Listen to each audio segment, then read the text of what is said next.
Alright, let's get this. Got a little client call now. Gonna do a few minutes on the bike firsthand, just behind me, just because I want to. It's how I like starting the day and helps warm me up a little bit. Just gotta go get my tripod and that first, so let's get it. Alright, just had the sickest chat with my man Sam. Really cool chatting to him, and he's been asking a lot recently about getting into fitness and that, and he's been my client for a little while.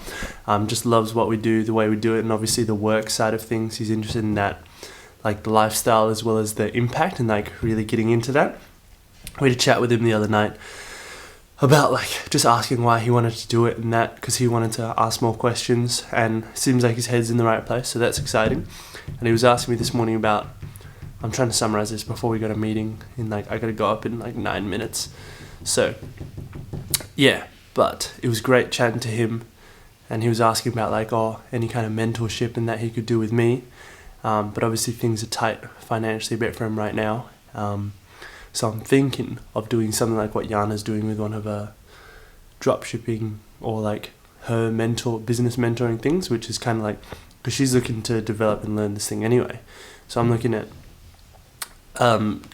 developing like my own PT cert as well, my certification, and I was going to be doing that this year anyway, so I was like, what if I could start mentoring Sam and develop that curriculum along the way, or like some semblance of it, and mentor him for free for now, some kind of exchange, and then be like, when he starts getting the money, starting that up, knowing how to do the business side of things, because that's going to be part of my curriculum as well, then he can pay for that in retrospect kind of thing. And even if he never does, that's completely fine. Because I get so much value out of doing this, because I'm learning to do something that I really want to do anyway, in a way that I see as very useful. Anyway, that's that for this one. I'm going to take a little screenshot of us doing the double biceps, because we always do that for fun at the end of our calls. Yeah, I'll show you. Do it that way. I don't know. That way. Oh, and then one this. Good times. I'll be uploading that as like just an Instagram thing. Oh yeah, we got a funny clip in there as well. I'd better upload it to YouTube as well, because I put all of my like stuff as unlisted things, and they're like it's like my business library, or library of all the stuff I've done. So just like, yeah, so I can always keep track of my check-ins and all that. It's like, because I'm doing it anyway, so I just basically get to document it. I'll put it in the playlist. Little recap of yesterday, because I think I stopped videoing towards the end at some point. Like the rest of the day was just editing what we did today and catching up on that stuff. That was all of my focus. And then yes, yeah. I'm gonna go up. I'll just keep recapping whilst I go up to Yana's office. So yeah, we did that side of things. It's just smashing out what we did today, and as a result, like all I did training wise was like just did 3 sets of like bench stuff, chest stuff, which is very in line with my philosophy right now. It's like intensity and hard sets, and just like spacing them out, resting accordingly, and you get maximum stimulus from those. So you could do like 2 sets for like 2 exercises and get way more than most people do out of like 10 exercises. So just been like doing that, pushing it hard, progressing off of what I did last week. Interrupt my podcast and have Timmy go off in the background. Sorry. Sorry. Good morning. Oh, look at this. Look at the fit. Everybody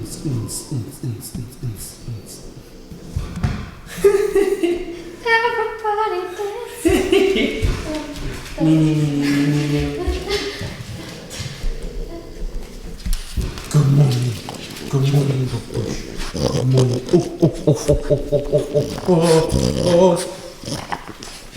Good morning. Good morning. Good morning to the big man Vincenzo. Alright, we got our little tupu meeting now. Just gonna move some of this stuff in there.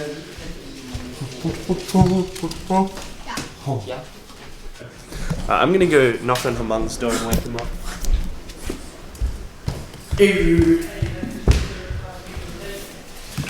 Yep, this is part of being the manager that lives with these boys.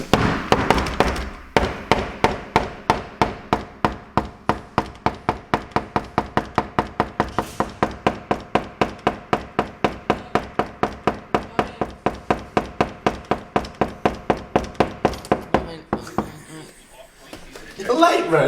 Yeah, I'm sorry, going. Okay, let's go.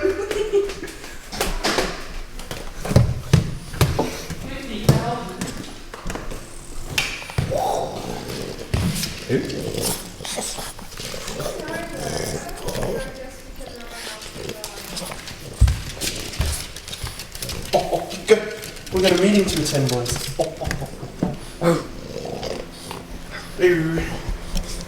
Okay. Hello, boy. I was like, yeah, I want to go there. Don't chew on that. He's here! He's risen! Oh, and little morning walk in CEO debrief with Yana. I might need the other mic cover real quick. Let's grab this. Hopefully this helps. Dead mouse. Alright, let's get this cracking. Going for a walk. Going for a talk. There she is. That's really scary, right? Like finding or allowing yourself to find what you want to do and to experiment and to maybe fall sometimes. Like it's literally encoded in our DNA to be scared of heights and to fall. And that's a good reason, right? Because we're wired for survival. But when you realize that as an adult and even as a kid, when you fall, what do? You just choose to get back up. Like that's a choice that you get to make, and I feel like that's so empowering. But the other thing is, like, what makes someone else more qualified than you to tell you how much you should make or how much risk you should take on in your life, right? That's what happens when we get a job is there's someone filming me anyway. That's what happens when we get a job is we are saying, hey, I don't trust myself enough to take these risks, so I trust you to take the risks for my life.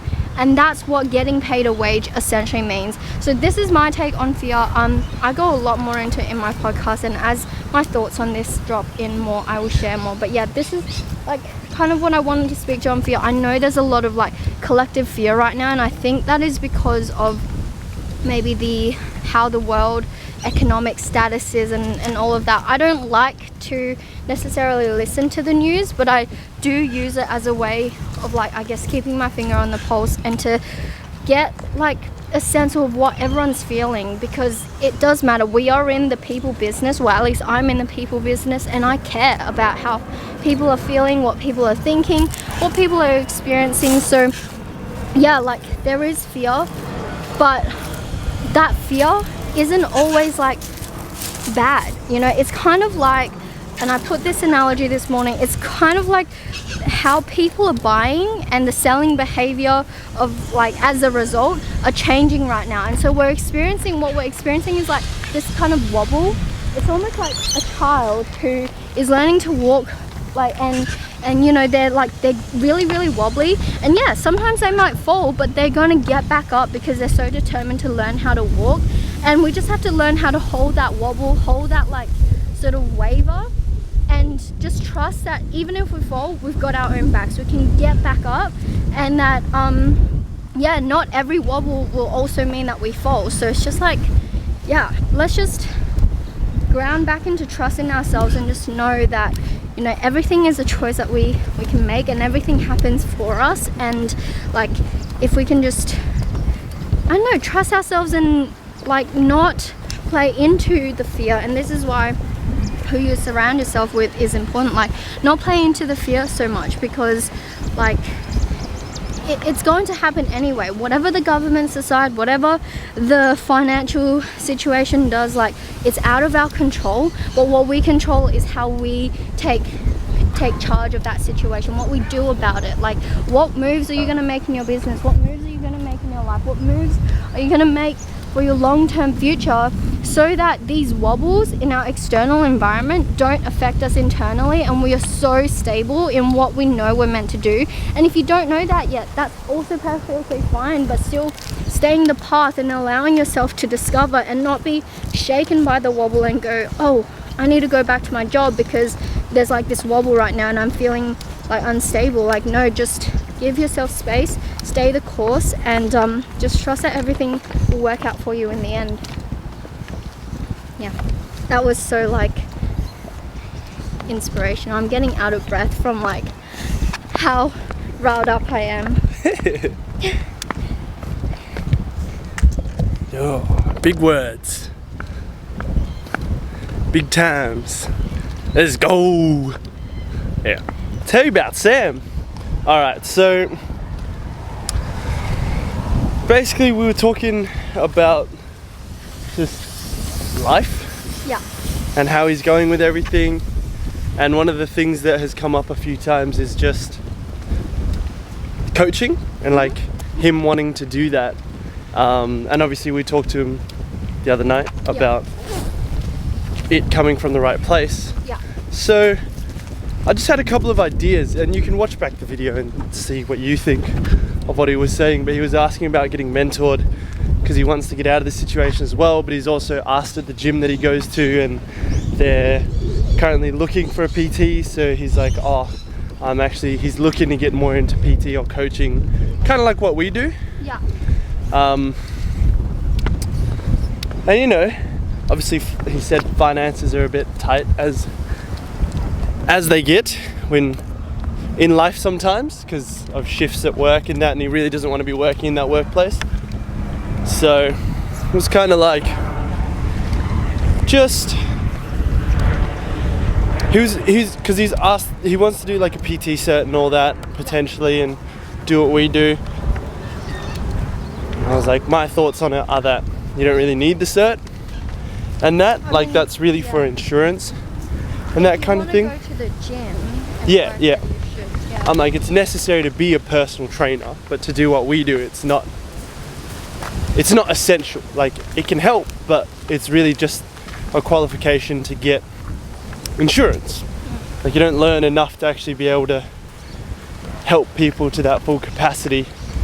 And so I just said I had a couple of ideas and I run it by you first.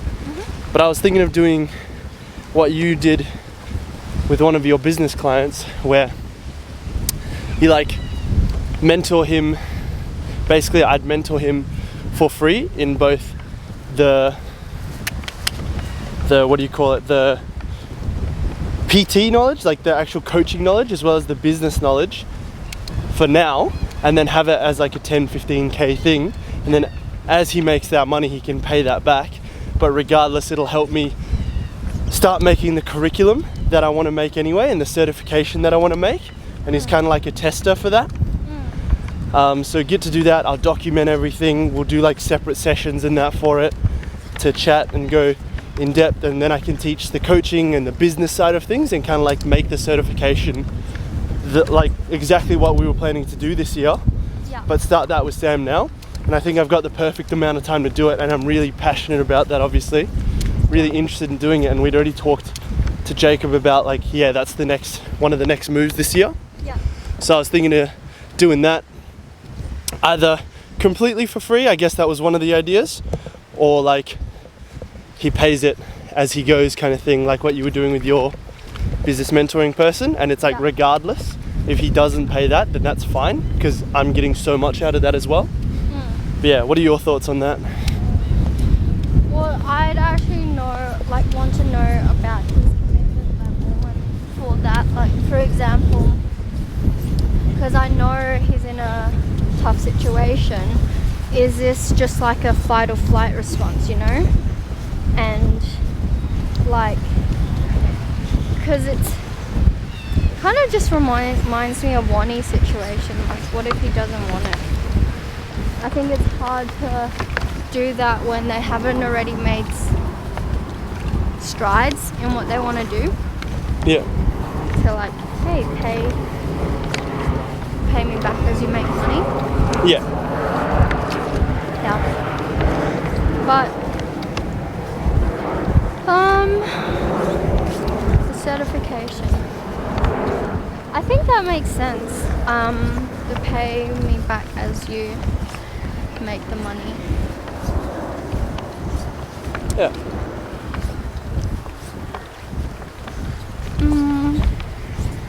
Well, I guess I'd put the ball in your court. What feels right? Let me talk it through. I know that I'm very enthusiastic to do it. I just have to be mindful of whether or not that means that that's the right thing to do. For me, I'm like, it feels right because it's like, kind of like perfectly in line timing wise and that for something I wanted to do and I've been talking about for a while anyway. I just also, I'm very keen to do it, and I think I'd also just need to discern if it's coming from that place. For him, for me, I'm like, I understand that people get into PT certs and that certifications for that anyway, so I'm like, is that something to go ahead with, or is that like the standard that I want to set for the certifications that I'm making? Yeah. And that kind of thing. So maybe. Because the only thing is, this is like more of a reactive decision. So, like kind of like the Riley situation, because the opportunity presents itself, like that's what we're doing. In terms of the timing, it doesn't really make sense, but I'm not so much concerned of that. It's just like long term, if you zoomed out, is this actually the right, like, does the context support the decision that we want to make? And does it make sense to do it? Like, not make sense logically, but make sense for us. Yeah. Like, if anything, it would be, as we start to hire, he could come on and like do work for us. That way it's like the exchange is kind of like pay us when you make money, and he gets the experience to do that. I'm not sure about catering the certification process to him or around him, if that makes sense. Yeah, so that's kind of like, you're saying that I'd be catering the certification to him? A little bit, because it's reactive, right? Like, it's not like, oh, I've got the space, I know exactly, like I've got the outline for the certification, I'm going to do this. It's like, okay, what does Sam need this week? And then that goes into the certification. Well, I wouldn't really do it that way. I would actually make the certification, like I'd write everything up first, and then week by week we'd go through it, answer questions as they come up, and like that can inform some of the topics that we talk about, but it wouldn't be like mentoring. Because with my mentoring, I do that, where I talk about, oh, here's the certification, here's the topic this week, do you have any questions that? But for Sam, it would be like set. I'd have like a 6 month, 3 month, 16 week, however long it is. I'd have all of that set. Like it'd be like, today we're going over functional anatomy. And then other session, we're going over business stuff and that, so and I'd use that. Is that the job at the gym, or that's just an opportunity he's chatting? Oh, just an opportunity that came up for him. Okay. But he's obviously been talking to us about wanting to be a personal trainer or like do coaching in that for a while. Yeah. So I was just thinking, good opportunity. I think the biggest thing would be, even if I could discern, even if I did discern I was just coming from a place of the right place, like panic or reactivity. He has talked about it before, but it's like, even if I did discern it, it'd be fine to still do a certification with him, because my main goal of it, or my main value, is getting to test out and have someone to do that certification and teach with and get the modules, make those all up, and kind of like, it's almost like pre-selling something. So it's like, oh, now I have to make, like, we've got our start date. Not saying that's the only reason to do it, but then it's like, I'll make the curriculum and then we'll go and I can, it's like testing kind of thing. Like I can start testing and developing the curriculum. So when it comes time to actually get it legally certified and all that, it's all there. Like it's all ready. So in that sense, I like the idea of it. Yeah. So yeah, what are your thoughts on that? I'd obviously have to, well, how would you discern, was what I wanted to ask. How would you discern if it's coming from the right place for him? Like what would you ask or say?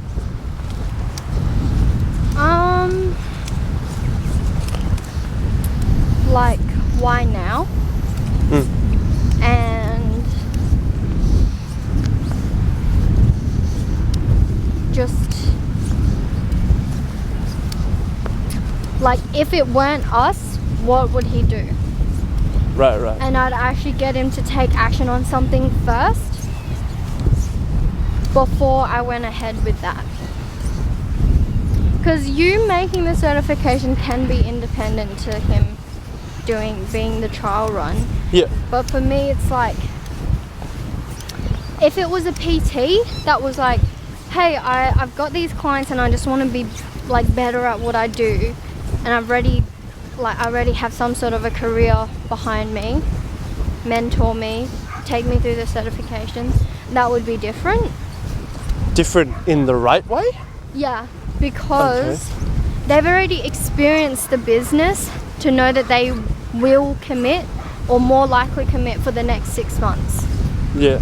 As opposed to, he doesn't even really know what life is like as a PT. I think he's seen, like, even though he says he understands like what it takes to like run a coaching business, he's still only really seen the good parts. And I just don't want him to be disillusioned, because there are some not so fun parts. Even parts that, like, you know, I do for you that you don't really like about the business side of things. That's just my thoughts. G'day. It's like, I'd really chat to him and to see what action he's taken. Like, okay, if he can get an agreement from the gym to be like, hey, give me like this many months and I'll start working for you, and there's a written agreement, that would be enough for me to, like, I guess, hedge our risk for that. Because if the certification is going to be made anyway, my concern isn't that, oh, it's not going to get made or it's not going to be good enough. It's more so like, are we going to take him on as essentially pro bono, and like, is it going to be worth our time, you know, to invest into that person? Because it's kind of like we could help everybody, but we're not going to. You know, is he the caliber of client that you want to help? Right. Yeah. That's just my thoughts on it. Like, from a business perspective, that's what I would go through. What's his commitment? What is his track record? Why does he want to make this decision? Obviously, on a personal note, it's a bit different, because it's like, obviously he's your client and I know he's been talking, but it's just like, I don't know. It's more of a business decision or a personal one.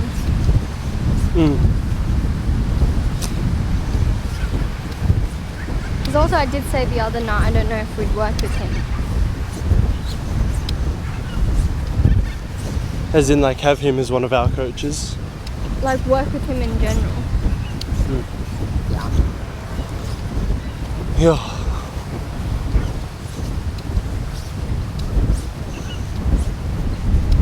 I just sit with it.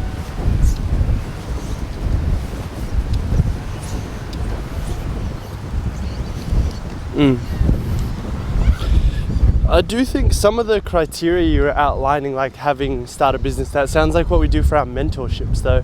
So it's like, the point of this is to not necessarily have the same criteria. If it's a course or certification, it's not the same as, like, this is literally a start from scratch kind of But thing. what does he get at the end of it? Because he doesn't actually get a certification. There's no tangible outcome for him that would help him get that job in the gym. Does that make sense? There's the ability to coach online in that.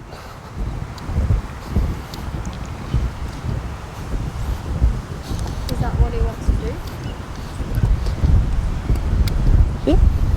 I'd have to ask him, because that's more so what I do now. And he knows that. I have to check, maybe he doesn't know that fully.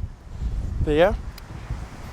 I think he's interested in the field and the type of work with online being like what it offers. Yeah. But then it's like, it's not all just that. It's actually a lot of work to to get it to that point and maintain and keep growing. But I'd also want to know what he wants to do for money in the meantime. You know? Like, is he gonna look for a new job? Is he gonna stick out his old job or his current job?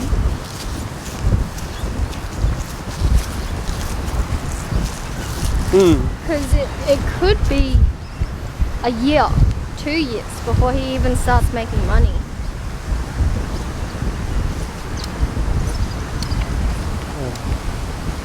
Did want to ask, so what are your thoughts on doing, like, even like regardless of if I do this with him, but even for like our own course or curriculum, actually going like, what do you like, having a vetting process to actually get into the course, like why do you want to do this? Is this for you? And outlining like, this is what life is like as an online coach. Here are all of the benefits that you probably know about, but here are all of the negatives, or like the big things, the things that people would say is unfavorable, see as unfavorable or not really desirable. And are you still willing to go through all of that? Like, are you willing to potentially fail, have no money, like get by on the skin of your teeth for a while, and push through that and become that person? Because if you are, then this is for you. If you're not, then don't do this course. Because I think that's fair, because like even as a doctor or as a lawyer, you know how much you're going to be paid your first year, second year, third year. And I know it's a little bit different, but the whole point of the certification was to elevate the industry and actually make it like just as respected as like some of the other industries, you know? And so the whole point of that is there has to be a vetting process. We can't just let anyone and everyone through. Yeah. For their own good as well. Because like, how many people have the PT certs, like companies actually helped? How many people actually got to have a fulfilling career in the PT industry or in the health and fitness industry because of that company? You know, like what's their give me your 5-10 year success rate of clients, of students. And I think it's like, for our thing, not that there's a hierarchy, but if we want it to be elite and to be the leaders of other leaders, because that's the vision, everyone might think that they have the qualities or they want to be a leader, but do they actually have what it takes? Yeah. You know? And like, from the way we were talking about it, it's going to be capped at like 50 people a year. Yeah. So who are you letting in to be a part of that 50? Yeah. It's a good point. Because also these people essentially become our community. Like, we are going to be responsible for them. Not in the sense where like physically, but it's like, I'd like to think that if anything went bad, we'd be able to help them out. Because I want it to be like a community. It's not just you do the certification and then you're off on your own. No, that's why I think we want it to be such an intensive, like, hey, let's actually get you experience on the field. Let's make connections with those people over there so you can get some workplace experience whilst you're studying. Yeah, it's like, not to be cliche, but it's kind of like a family. You know, if someone's down on their luck, the caliber of people in our community will dictate how much help they get in that time. You know, like we're teaching other people to be trees as well. We can't be the only tree in that community. Just like Rob said, he can't be the only tree. Yeah. Sorry to interrupt. Are we going to go home now or keep walking? Do you want to keep walking or? I'm happy to. I mean, we got some time. Is it okay if we go to the toilet if we're going to keep walking then? Just go pee. Yeah. Yeah. But yeah, it's like, I'm enjoying this walk a lot. Is our goal to plant, for example, one tree in the midst of the community, 1 or 2, or is it to cultivate a forest, which is a long-term vision? Yeah. I like it. even with what you're saying now, I'm like, I can definitely see us, like there's benefit to the situation and Sam being where he is because it forces us to think about these things, especially talking to you about it, because then it's like I can start to do some of that vetting process practically, and then learn that, and if it's not right for him, I'll make the curriculum regardless, and then just be like, look man, this isn't right for you, here's what I can recommend instead. So yeah, because we can do that.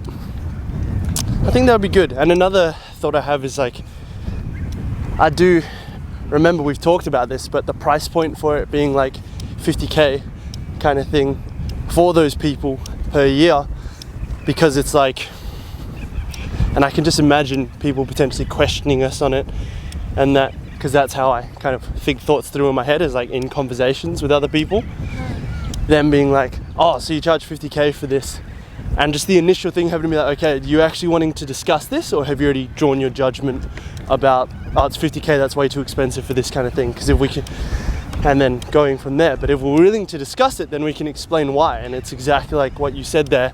And one of our big things is, if the 50k turns you away, it's not for you. Like the course just isn't for you, and the lifestyle isn't for you, because we're making people that it's like 50k is like very doable. You know? Or at least the fear of not making 100k plus a year outweighs the fear of that initial investment of the 50k. Yeah. Because the 100k, I think, is like, that's, you're set for life. Yeah. Like that's coming in every year. The 50k is a one-time thing, and if you have trouble letting go of that one-time thing to open the portal for a better future, just like sitting there. Like they're probably not going to be cut out for the entrepreneurial life, and they're probably not the type of people to be able to problem solve. Because I'd be like, okay, how can I get a job for 50k if that's what I needed to do? Yeah. That's what I was prepared to do. Yeah. Quite literally, until you were like, no. Yeah. Yeah. But that's because we have a support system. We have each other. Yeah. Yeah. It does kind of help to, not in a judgmental way, but kind of, I guess you could say, weed out or call forward the people that are going to make it regardless, and give them the certification, because those are the people that are going to be able to have real impact and really help in that way and actually be trees. Because if you're just in it for the money, you can't really be a tree, because it's like, that's your money. It's not for anyone else. It's just for you. I made this. It's mine. Yeah, exactly. And it's like the wrong relationship with life and money to actually be able to be a tree and support in that way. I'll listen to it back on the computer, but this dead mouse seems to be pretty good. Dead cat? I thought it was dead mouse. Anyway, comes well from the sound, comes well from it. So we can actually have audio when it's windy. Let's go. Let's go. Let's go. Okay. Big plane. I've had 3 people message me about like just my project in the last 12 hours. Nice. Oh, the thinger. The Netflix, but make it business. And AI. Nah, that's it. NBMIB. NBMIB. Netflix and Make it big. yeah, Nibmib. NBMIB. The nibmib. Not as catchy as Nibmib. like him yum. Not as catchy as like him yum. Him yum. Ba ba ba. Ba ba ba ba ba ba.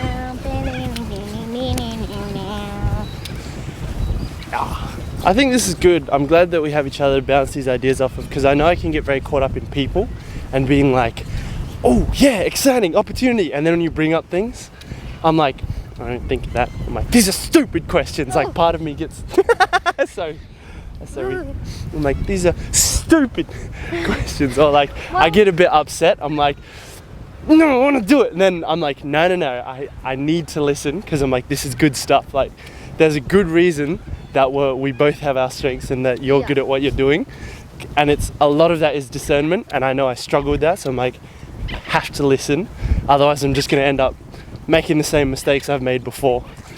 Well, I actually was just gonna say that like I think we care, like it's about people, yes, but it's like from a different perspective. Like, do I care about them and just getting them to feel better today, or do what's good for them today, or do what's good for them that like will set them up for the rest of their life? Oh my gosh. The wind wagtails. Run from the birds. Hang on, wait. Just don't cross the road over this hill because you can't really see. Okay, true. Boom. What's good for people long term? That's not going to be good for a long term. But yeah, that's where I come from. I'm like, yes, do I satisfy the ego now, or do what's actually good for them? Okay. You're gonna hit. This is the worst bit because people can't see us as well. What? I guess we can see them. Top of the hill. Yeah, that makes sense. Quick, cross, run! Don't go at the bottom of the hill. Don't go at the top of the hill. I meant like up there, like further down the road where we can see whatever's coming from the hill. That's what I meant. But yeah. But this is fun. This is good. Because I mean, it would be so exciting, and we'd be able to get several people in if we just sold them the lifestyle. And like, especially at that price point, people are like, oh, they're serious. Yeah. This is actually going to make me money. It's so easy to do that because there's a big investment. But it's not even, we're not even going to talk about the investment until you've shown yourself and us, because ultimately we want to take care of each other, that you're the right person. Yeah. No, that makes a lot of sense. I know I need to go through that with Sam, and that's got to be part of the process as well as going through the stuff that I don't by default go through. Yeah.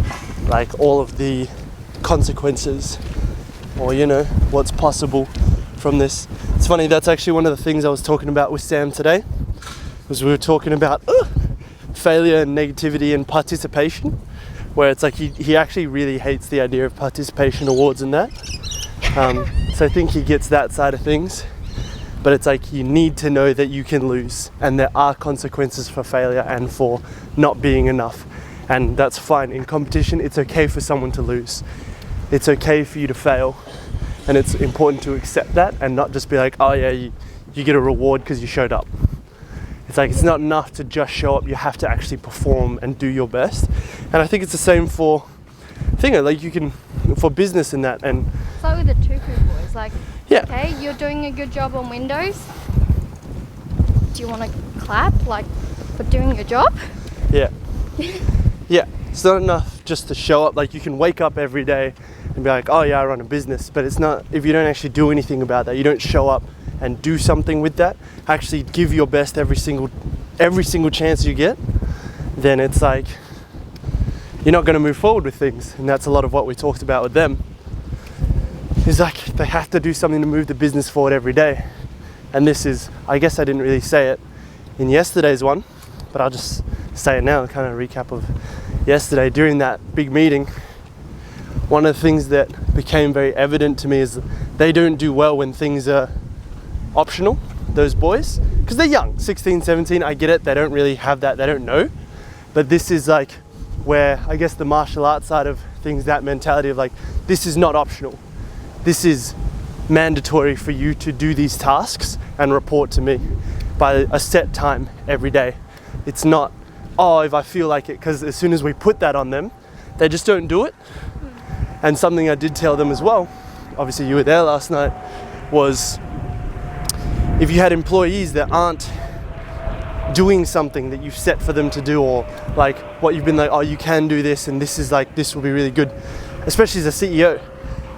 But if they're not doing it, you can't let that keep sliding. You have to do something. And if you know something works, even if they don't like it, that's what's required for you to move that business forward.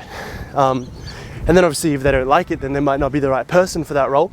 But right now, like, the boys aren't liking prospecting, obviously. And it's like, well, this is the cost of being a business owner at this stage. You don't just hire people because you don't feel like doing stuff when you have no choice. Like, you're never going to get to hire someone if you just do what you like at this stage, because you're the CEO. You guys are like, we're in this together. You have to wear all the hats. Yeah. And we're even taking some of the hats for them. Yeah, and to be honest, even the main stuff, like we lost some business because of it. Yeah. And like this is where I struggled balancing between like being a sister and then also I guess as the interim or the virtual CEO is to be like, yeah, it's okay that you did that, like it comes with building a business, but also what are you going to do about it? What's changing from this point? Yeah. And like putting the responsibility back on them. And that was what prospecting was. Yeah. As a way of showing them, hey, like if nothing else, I still know how to make money. I still know how to go and talk to people. Because those are skills, like window cleaning, I wouldn't say is a skill that transcends all things. You know, it doesn't transcend, like, for example, in e-com, what are you going to do with your window cleaning skills?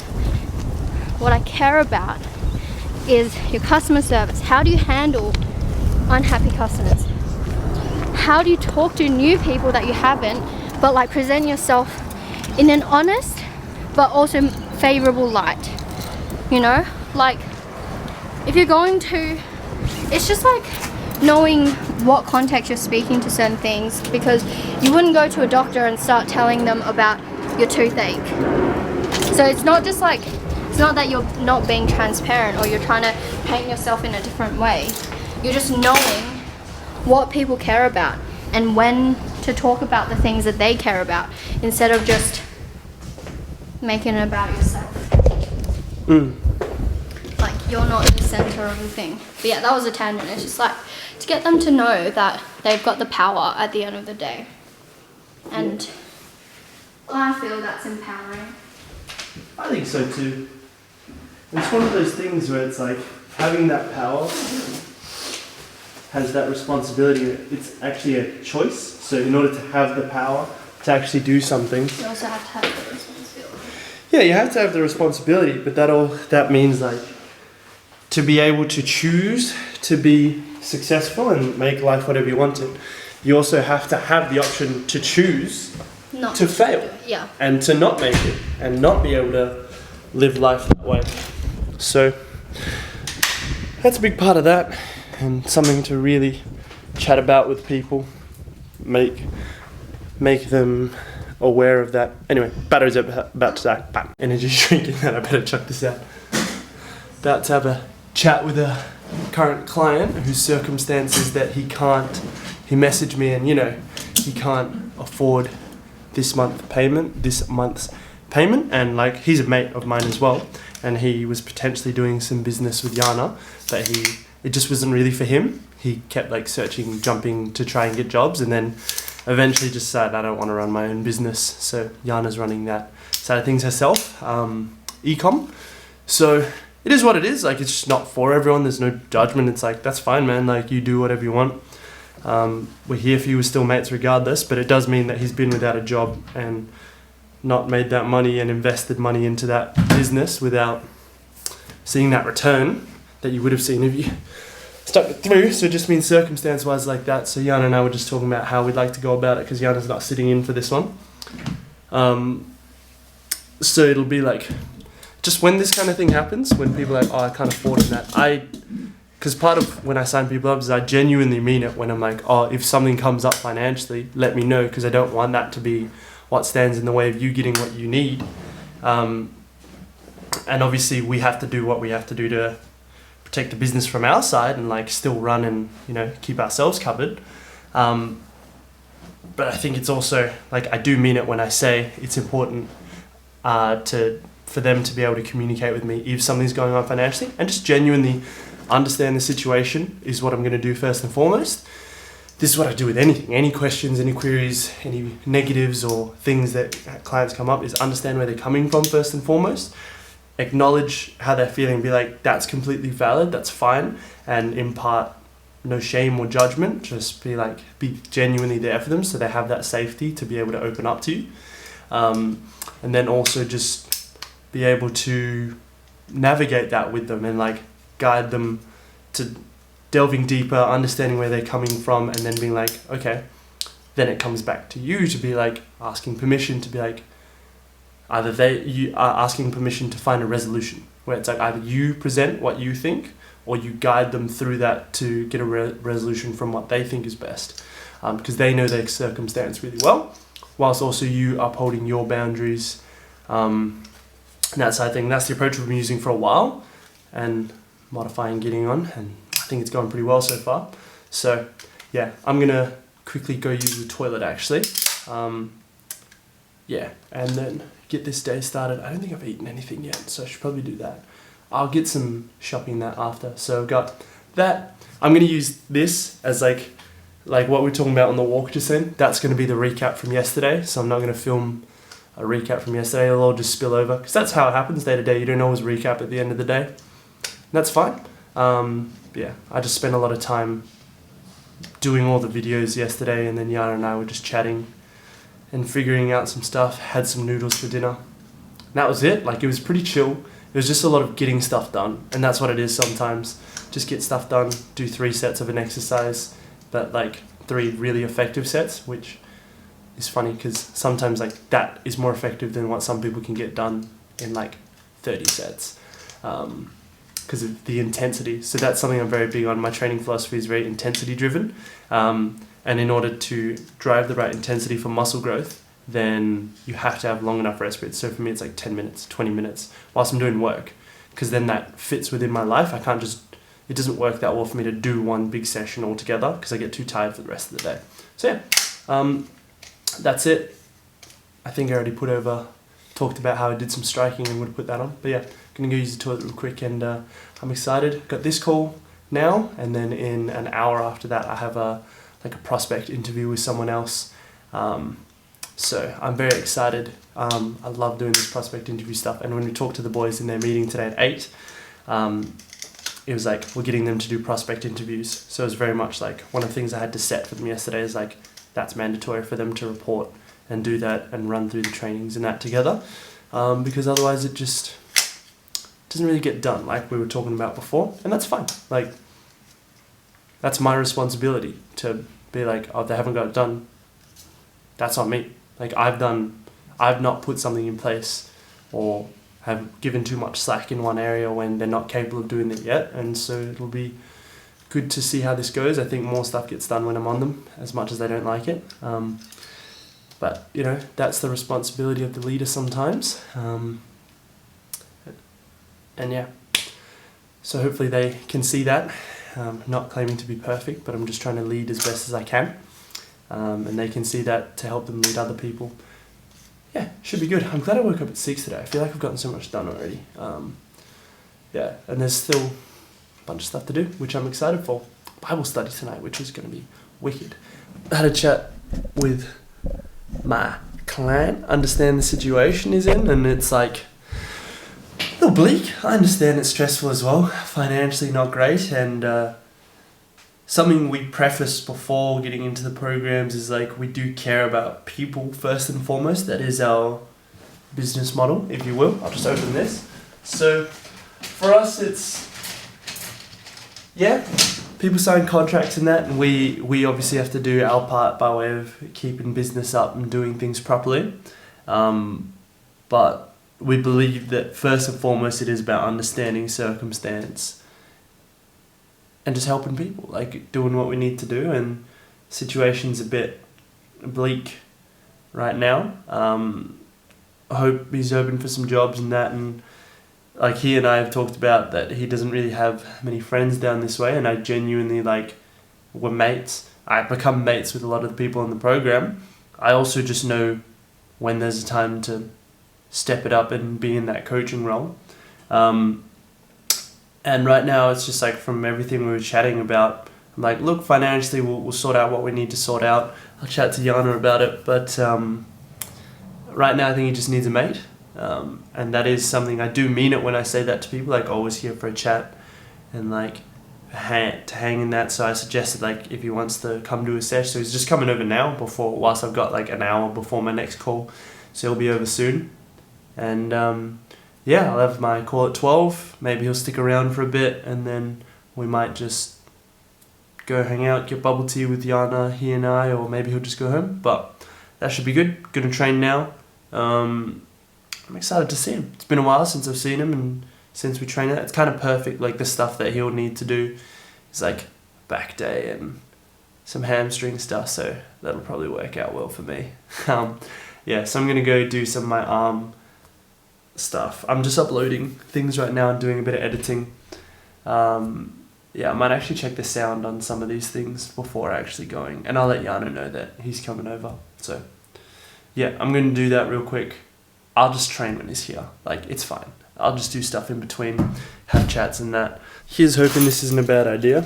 Gonna start training with the big dog, but I'm also gonna make myself some food because I haven't eaten much today and I'm hungry. And yeah, I wanna push decently and it's chill. Like, we're just hanging. So I'm gonna quickly grab this stuff. Chicken sriracha. Good shout. Let's get it.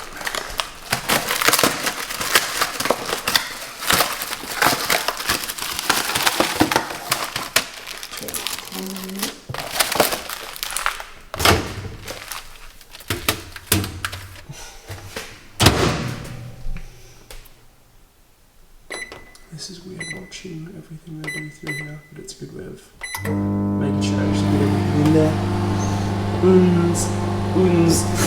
Alright. Ooh! Slipped on Timmy's bowl there. Time to go open the garage up, get this sesh rolling. Get it rolling. Should be good. Keen to see him, because haven't seen him for ages. Have some chats. Partway through our thing, I was afraid that our check-in would be like, he was going to be like, this is not a therapy session. Conor McGregor. Anyway, have the boys cleaned up the garage yet? The answer is no. Oh, perfect timing. He's here. The big Hato. Here with the big dog. Just going to introduce you. Big sesh today? Ah, it's huge. Humongous.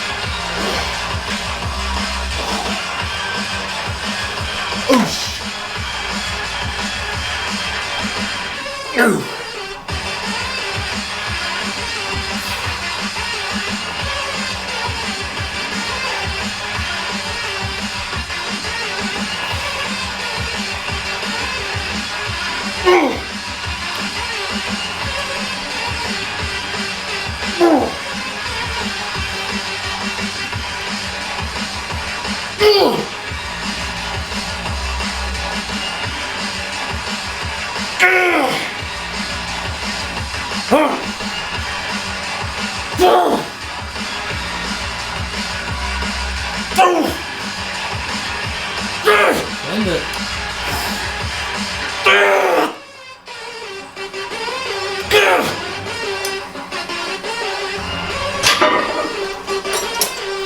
Pain! Dude, I spit everywhere. Woo! Mate, I just had the sickest prospect interview or call. I don't know, technically the name for it's prospect interview, but the call side of things. And is with this kid. He's 19 years old, and I've talked to him like maybe 3 months ago or so about some business stuff, and then I was giving free business consults at the time, which I still kind of do. But it was just about like what he was wanting to do with his marketing, and like his field of expertise that we talked about was like coding and that kind of thing, like website development. And he had no idea where to start. So we talked. I gave him like all the free advice that I couldn't be like, here's what I advise you to do on your next steps. And then I think with him, I actually like crafted an offer that I was like, oh yeah, we could do this together, like monthly video stuff, and that he just like, it just wasn't right for him. And I was like, that's completely fine. If I have that right, I'd have to check that. Either way, gave the free advice, was like, that's just there, you can do that. And it's crazy talking to him just a few months later, he started doing that. Like he's getting his own jobs. He, like after we talked immediately, he just went out, applied, asked around for places to do his web development and that kind of thing. And even at uni, he talked like his current work that he is doing, he told them about it. And then like the following week, something happened with their website and they needed someone to do that. So he got his foot in the door with that. So it's like, as soon as you start pursuing, like those opportunities come up. And it's just crazy to hear, like, for him, his biggest issue right now is he's got too many people asking him to do all this whilst he's at uni. So they're like, oh, can you do this? And he's got people being like, we'd love for you to do this. And, you know, he can't do all of them right now. So some of them he's had to be like, look, I can't right now. And they're like, cool, as soon as you can, if it's next year or something, like just get in touch and like we're keen. So it's just really cool to hear that he took the initiative, he's done that, and it's basically like, it's like I've talked about before, the immediate action. Like you give someone the advice, even if they're a bit stuck, they don't know what to do, and he just goes, he just does it. And that's crazy to think he's doing all of that in amongst his uni stuff. So yeah, I'm honestly so pumped for him and the opportunities he's creating for himself, because that's crazy stuff, and I love being able to chat to him about it. Obviously gave him some fitness advice and that, he's super on top of it. Even fitness wise, he just lacks a bit of a plan.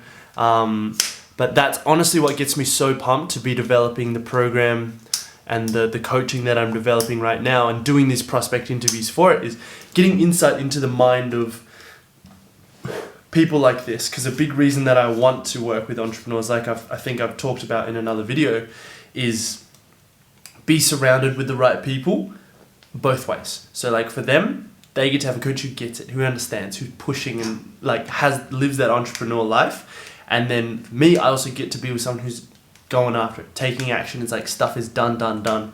So it's very exciting. It's a new era, a new niche. And like part of me is like, oh, I don't have that many clients right now, but I'm so excited for the next direction of clients and that I'm getting on. It's like, it's gonna be wicked. And I'm so pumped for this kid, man. I can't believe he's only 19. I can't believe I'm 24 sometimes, like 25 soon. Yeah, so I am honestly so pumped for this kid. Like, it's gonna be awesome. He's already doing huge stuff, and I just realized partway through the call, I was like, technically, part of my network. Because when I talked to him about it, he was saying a few things which I'm very humbled by, to think like, and it inspires me to keep going as well, or fuels that, because I was going to keep going anyway.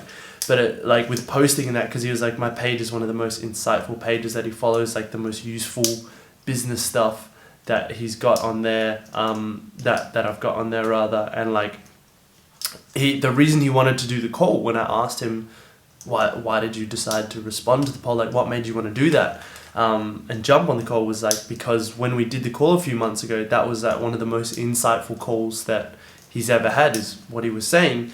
And he just appreciated it so much that he was like, whatever he can do to, you know, give that back and repay that value, is like, he wants to do that. So, and I just think that's such a powerful thing that, like, for me, I just didn't consider it. It was just a call like that, and just genuinely want to help. And to see it help and someone want to pay that back, is like, I didn't even consider that he'd be wanting to do that. But it's like, oh yeah, that's just what happens with those kind of people as well. Like the entrepreneurs and that kind of people, those driven, I guess my kind of entrepreneurs is what I call them. So yeah, that was cool. And I realized that kind of makes him part of my network, and like me part of his as well. So it's like, it's cool. He's young, he's super ambitious, he's already making stuff happen, and we're part of each other's networks technically now. So yeah, got someone I know for web development and that kind of thing. And yeah, I'm excited. I'm very excited. Anyway, I'm just uploading the video to YouTube, because I always do that. Like, I think I've shown this before, but I always do it and then put them as like unlisted and that in my business folders and that, and then I put it in a playlist, my business trainings playlist, which should be a private playlist. I hope it is. Oh yeah, and then I just name it there. So I'll just do that in a sec. But yeah, that's just cool to hear, because I love keeping track of that kind of thing. I'm quickly going to name it.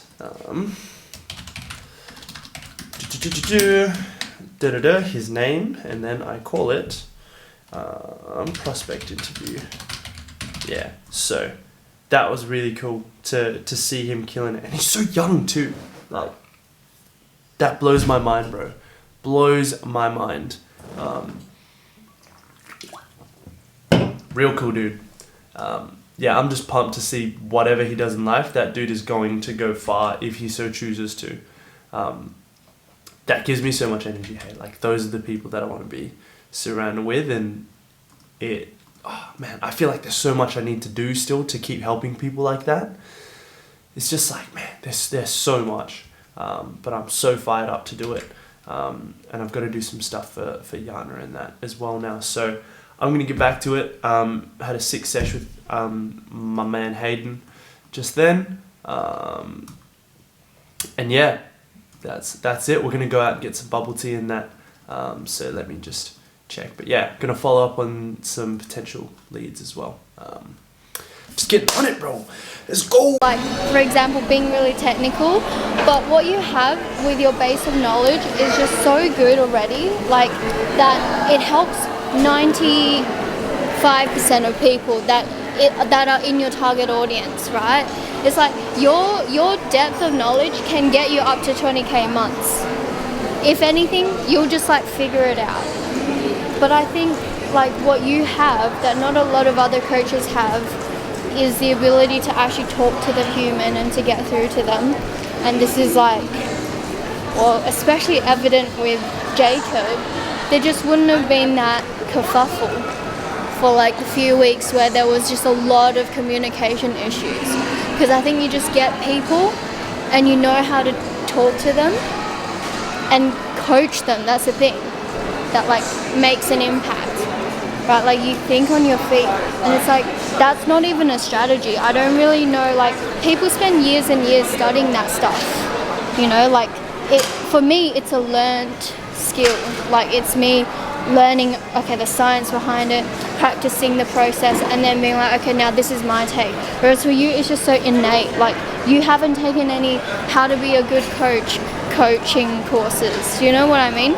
And like yes, there's like importance in the strategy, but I really do think a lot of the times the strategy is just like if you're presented with the problem and your back is pressed against the corner, you're going to come up with a solution. And it doesn't have to be the perfect strategy because every few years that strategy is changing anyway. So it's just it's your ability to be able to problem solve or going here. It's just your ability to problem solve on the spot, which I think you have like an extraordinary ability to do so, but also combined with like just your ability to talk to people, which I wish a lot more coaches would have. And I just want to say that because I know you keep saying to like me, like I just don't know enough, like, and with me and Jacob, but I just see you like, I don't even, if I were to put us on a hierarchy, like I don't think you're below me in any way, like, and there's a reason why I think we're such a strong team is because like I kind of make up for the lack of knowledge. Not that that's even an issue, because I think that if you had to, you would be able to solve a problem strategically. But yeah, like just you as a coach, if you had to figure it out, you could. It might not be the most perfect way straight out the gate, but you'll learn your lessons enough so that if you were to replicate it, you'd be able to extract what you need and be like, this is the most effective way of doing things. It's just like you figuring things out with gymming. You didn't pay some coach $100,000 to teach you all the biomechanics and the ins and outs. You know, you had 7 years, which a lot of coaches don't even have on you, and that's why you have such a you can just explain things and get it. Whereas it's like a lot of people don't have that. I think you need to give yourself more credit, and that's what I was trying to say. Okay. It's even a bit odd to hear. Yeah, it's even a bit odd to hear, just to be like, because I don't know, it just doesn't seem like I'm doing anything when I do this stuff. But when you mention it, and when I hear stuff like what Jackson said today, and that, I'm just like, oh, that's pretty cool. It's pretty cool. Well, it's just like they say, you know, information is useless without like applying it, or like knowledge is useless without application. It's like the person then who is the most powerful, you would argue, is the person who can get other people to implement their knowledge. Not just get other people the knowledge, because anybody can just sprout facts, but it's the ability to like give those facts, but also give it in a way that helps them move the needle every single day.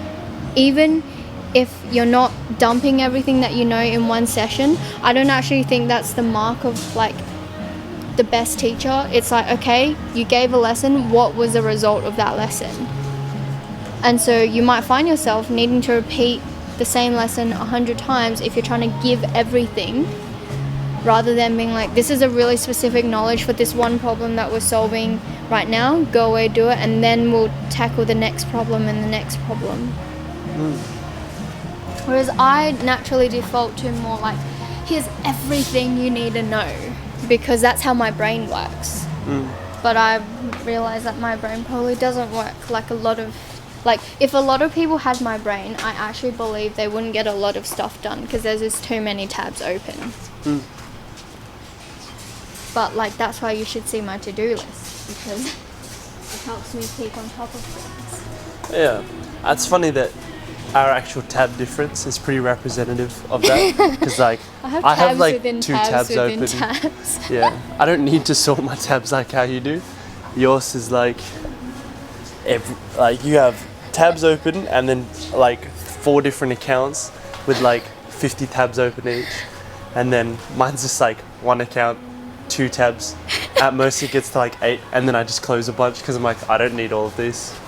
Yeah. So yeah, and to be able to manage each of those is just different. So that's pretty cool. Yeah. What you were saying before just made my mind run off and think a bit as well. Is like, even with like distilling coaching knowledge, a lot of some of the things that I learn are just through that experience, which is I think why people be like, oh, you have to have that experience in order to be an online coach. But even then, it's like, it's just through that experience you learn more and more. But the biggest thing is like, I can pass down that experience. I can just be like, here's how you do it. And then eventually, like a generation or 2 down of that knowledge, that just becomes the way of doing things. Like relative tracking, for example, is like, not everyone has to go through and learn that lesson. It just can become like conventional knowledge of what to do. And then everyone does it that way. And then someone comes up with something even better down the line. Or maybe even the next person that I tell is like, I'm going to take that, and like, because they don't have to take the time to learn that lesson. They take that and learn something else. You know, today I was just reading this. I don't think they have the book I was looking for. But no, I was just writing this because after our walk, I like literally created 15 different pieces of content, like video and written. But it's like, people talk about making your glass ceiling like your new floor, right? But I actually think like as a collective, we can't ignore how everyone else is feeling. Like, because you can feel unconsciously the fears, the things that people are talking about. Like, there's a reason communication is 93% unconscious.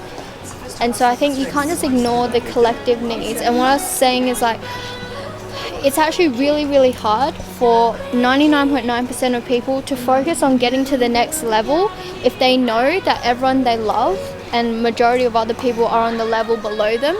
So that's why people get stuck, like geniuses get stuck. And that's why I believe the saying like, who you surround yourself with is really important, because who you surround yourself with is literally just like, I guess another way of saying who you care about. Because if who you care about is on the level below you, you're going to find it so hard to venture into the new level and the new level after that. And it's also going to be scarier, you know? So I think it's just like, I think that's why the whole collective, or the collective as a whole, needs to elevate as opposed to just one person, because I actually don't believe one person can elevate and for that to actually make a difference. And this is just something I was reflecting on. The thought hasn't like fully gelled, it's still a bit combobulated, but it's just like random snippets of thought that I'm like, oh my gosh, there's these patterns, and I think this is like my lens of understanding. And like my hook for that post was going to be like, people in 100 years are going to find your Google Drive and go, wow, this is gold, I need to apply this to my life now. But we're so scared of sharing what's ours today because we don't want the society to elevate. But it's like, if we actually pass on that knowledge now instead of 100 years from now, like think about how much further the whole society elevates and then how much further we go in this lifetime, as opposed to going, I'm just going to stay 2 levels above my society. Like, I don't think that's more impressive than going, okay, let's elevate the society. I can still stay 2 levels ahead and be ahead of my time, but like the whole society also benefits from that, like during that time. Yeah, Do you know what I agree. mean? Oh, I wrote a post about this and I'm like trying to formulate my thoughts on it because I think it's just so profound, Yeah. in my opinion. Yeah, I mean, it's like what we talk about, like a good teacher will always teach his students to be better than them, Yeah. the students to be better than themselves. Because then the standard just elevates. And that's why I'm doing what we did today series and all that, and like why I'm so diligent about it, because I'm like, that's what it is. Hey, how's it going? Are you filming? Yeah, Oh. that's why I've been holding it like this. I was like, because I originally thought it was just you, like, Holding it like this. yeah, and then I was like, wait, that's weird. Well, this is how I hold it sometimes. Either that But or I not have all it the by my time, side. because sometimes you swing, but you're keeping your arms very Yeah. naturally, Still, unnaturally, I should say. unnaturally. Unnatural naturalness. Or You know, I natural can't even remember what I wanted before. Oh, I'll just get a new order. okay. Yes. Stitch up. Yeah, but like I was saying, I mean, that's why I do this series, that I'm like, even though I was behind, I was like, I could just leave it. I'm like, I know there was good stuff in there.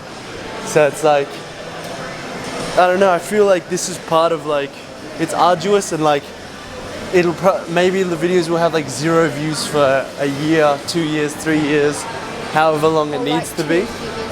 Yeah. I just had someone ask me a question, what are you selling?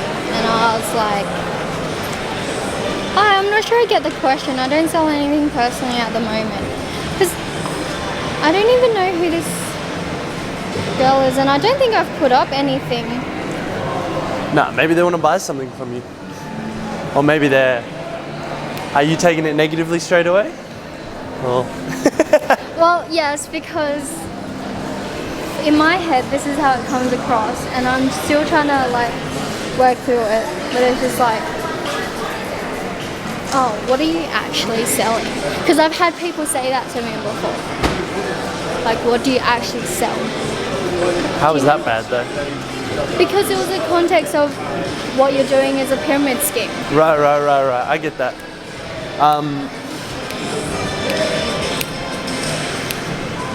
What about your thingo? What about like, can I see the question again, please?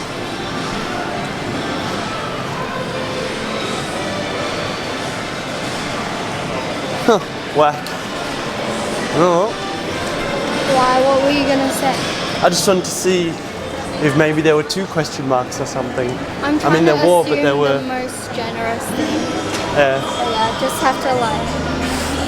The initial reaction is still that, but I'm training myself out of it. Yeah. I get that. I don't know. I get how it could come across that way. Yeah. I don't know what I want. You don't know what you want. Yeah.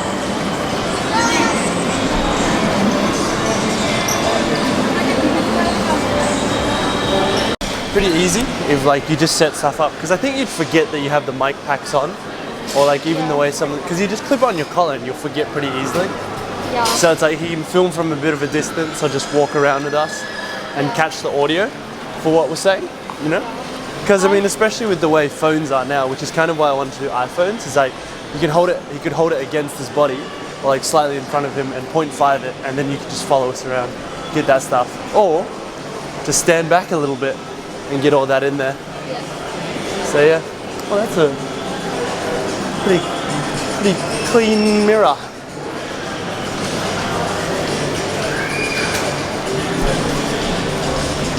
It's food.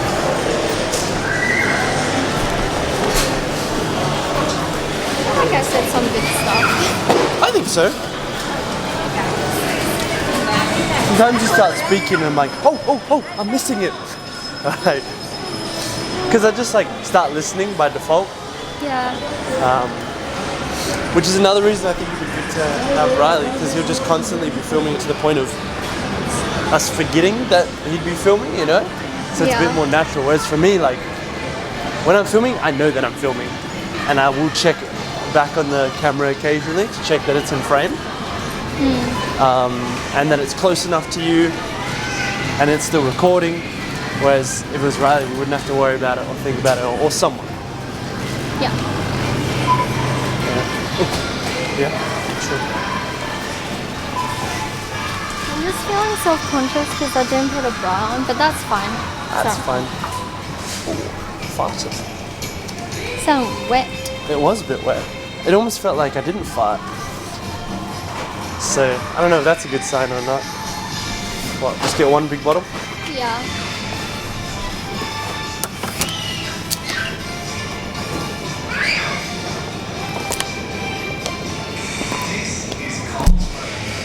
Oh yeah, I made a joke about like the delivery of like the thing, because I was talking about and I made an example to water, which is like, I mean, would you pay for water if you had to drink it out of someone's hand? So it's like the delivery matters. You can't just whip it up on the spot or like go and scoop it on the day. Right. Yeah. Was this in relation to anything in particular? Product development for your business. Right. Hey, how's it going? I don't know what to get. Don't know what? What to get? Still. Oh, you still haven't ordered from Prezzo? Bobby too. And one of the big things about me filming it is on YouTube it's like not going to be framed very well, or like I don't know if it's going to be. And then some of the angles I'm pretty sure are just like underneath the chin and us walking, and it's neither horizontal nor vertical. You're just kind of like wow. So yeah, for me I think the audio is more of a priority. Yeah, because a lot of people like how they consume stuff. Yeah, but even then it's more like this is more so for what we have to say, the stuff.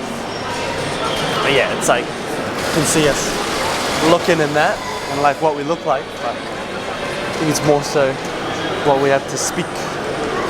They are speaking Korean. They are speaking business. Cole Jackson was good. Yeah, the Cole Jackson was good. It's just like a lot of chatting about that. He expanded on every point so much. I was like, whoa, you're saying so much. There's like normally 30 minutes to get through the questions. But he just expanded on everything to the point of like, there's like, he talked and by the time I could give any input back it was like 55 minutes. Oh, really? Yeah, and he only had an hour, but it was kind of perfect because from everything we talked about, all he needed was for me to share, or like the best value I could give was to share a couple of spreadsheets with him, with the workouts already done up. And so I was like, yeah, I'll do that then.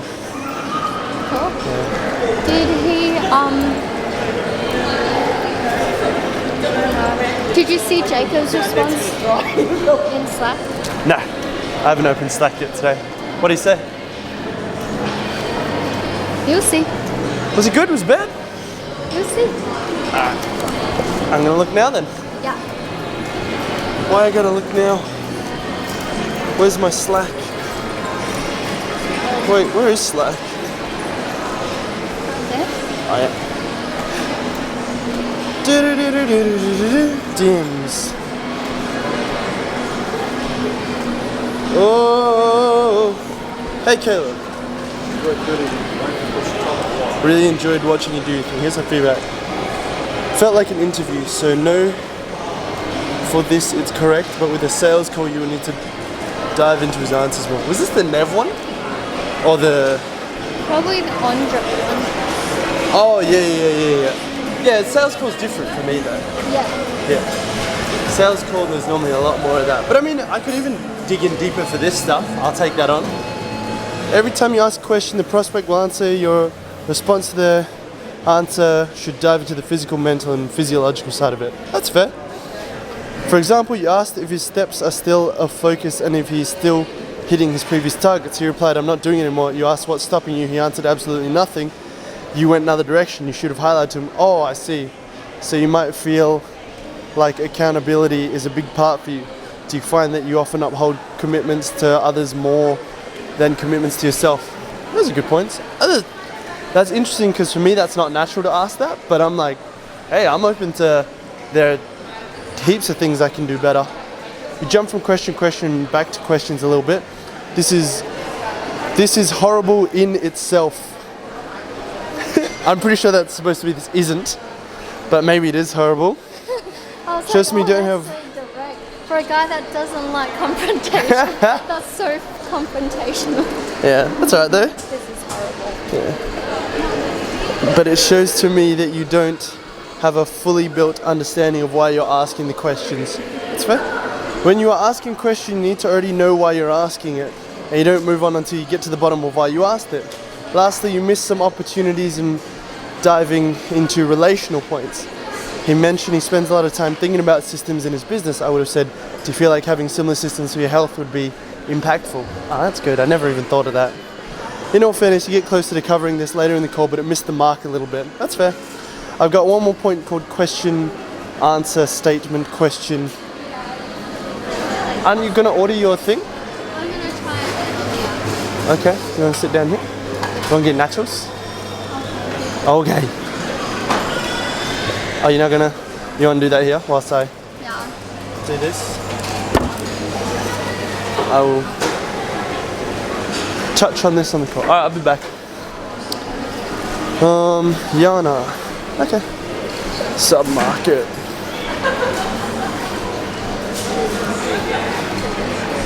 Full is perfect in his example.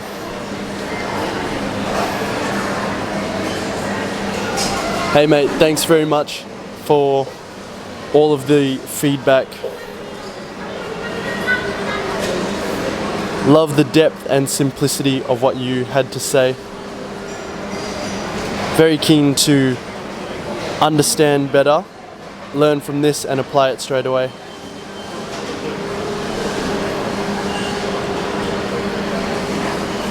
Wow, I never normally use Slack. I better put that in my... I'll just put it in my health folder. I mean, I guess it's related. Vox is related. Yeah. Let me check my sheets for what I had to send Jackson whilst I wait in line for ordering my nachos. Oh, my wild success list. Hey bro, how's it going? Could I please just get the classic nachos to take away? Anything else? That's all, thanks man. $16.95. Thanks man. You know, I just assumed because you guys stand up there that you were like, it was because of that, but then I saw you walking past the other day, I was like, oh, you're actually really tall as well. No, I am actually 6'4", but I look more tall because of that as well. Yeah, that's crazy, bro. Thanks very much, man. How come she's finishing up? A few reasons, but I think the big thing was her like eating disorder thing. I was just like, That's right. yeah. So it's like you prefer her to finish up as well, hey? Yeah. I think I was just like attached because I didn't want to be the one to be like, oh, I don't want to work with you. But I love working with her though, so it wasn't like I don't want to work with you. It was just I don't want to help in that way. Yeah, you're doing her a disservice. When's she finishing up? You mean like today? No, in a month. Time. Oh, how exciting. What are you guys going to do for that wrap-up month? Probably give her a call. I will give her a call. I feel like I'm more intuitive with my coaching. Where it's like every one of my clients had been different. Yeah. But I get that. I feel like I'm the same as well. I think it's what makes our approaches so effective as well. it does also require a lot of communication though. So when people drop off, it's kind of like, oh, like Alex, Yeah. I couldn't really do anything with him because every time I messaged, like how many times do you want me to message? I message him like once every couple weeks, or once every few days at the start, once every couple weeks, once a month, and then I'm like, well, I can't really do anything unless he gets back in contact with me. It's just not worth that. I think that's just better vetting. Yeah, I think so. And I intend to vet better, and the higher price point will help with that. I think, there are still other ways to vet better. Yeah, I think there's just like a little bit of stress, obviously, because I'm like, Finances, isn't it? yeah, specifically for that business. Yeah. Because also I don't know then, like, I can pull in resources, but it's like also my resources from the other businesses, like one of them blocked. Yeah. Well, where do we need to be at?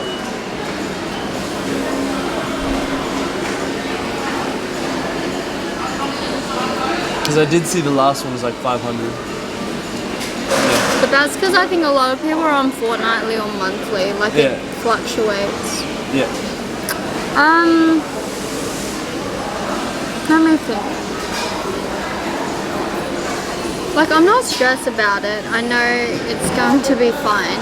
Yeah. But I'm just like, I have to think about it, and that takes energy. Yeah. But it's worthwhile. I think comfortably, like, because we were doing 3,000-4,000 before. A week.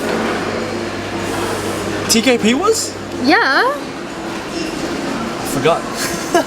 I just don't know sometimes how much it's doing because I'm like just doing it. Damn, we're doing 3,000-4,000 a week. Yeah. Yeah, no, that makes sense. Yeah. Yeah. So, what do you reckon? I think 4,000 is a good target, good milestone to cross. Sounds good. Where are we at right now? No, I don't know how many clients you've got. But I also don't want you to get a sale just for the sake of it. I just know that there are things we can do to ramp up sales in the... Yeah. I know there are things we can do to ramp up sales, not for the sake of it, but that, not just short term, but things that will pay off long term as well. So I'm happy to do those things. Talk more people. I feel like we're pretty good with the back end. Like if we do the one-on-one in the back end, it kind of is like anyone who gets onto the calls by that time, it's like there's an option for them, you know? Unless it's just really not right for them or I don't want to work with them. If they're the wrong fit, you know. From that perspective, I know that we can do it, just got to keep doing it, and especially putting out the content now. I know the niche has started to pivot. It's one of the things that's also exciting to me with the prospect interviews is the fact that the right people are out there. Makes me second guess as well with Luke. I was like, oh, should I have been like, is it the price or is it something else? Because he was saying, oh, it's these other things. Well, we kind of just naturally went into asking about that, and he was like, it's not just that, it's the security and that. So like, and then we did answer and like talk about those objections here. Anyway, it's exciting because that's like, it's already 3 people that I've talked to that are like, oh, like my niche is out there and they're already following me and like they're bought into me to a degree as well. If you're smart enough, you can turn anyone into your niche. Like, because that's why I was saying before, like, don't necessarily think of your niche as like a title. It's a person made up of characteristics, and anyone can allot themselves into those characteristics. Even a janitor could have the traits that you want to work with. Like a lot of what entrepreneurs think about, other people also think about. That's a good point. Yeah, and it's like in marketing, what happens is you speak to one person, but what happens on the back end with sales, everybody wants to join your thing. That's just my opinion. Oh, that makes sense. Number 60, hey? Yeah. I'll go get this in the nachos. Okay. When we talk about the sales stuff and like the monthly recurring revenue, I'm like, Why?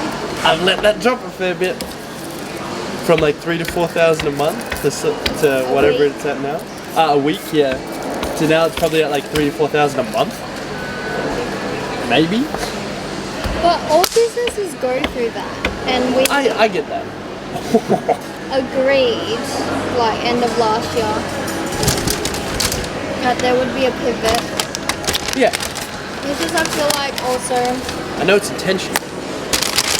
but that's why a while back I was like, I don't feel like you were like doing all that you could. Yeah. But since we had that chat, it's been so different. Yeah.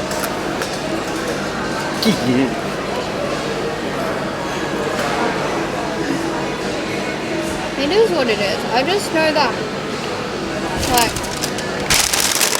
we're not gonna, like, what do you mean?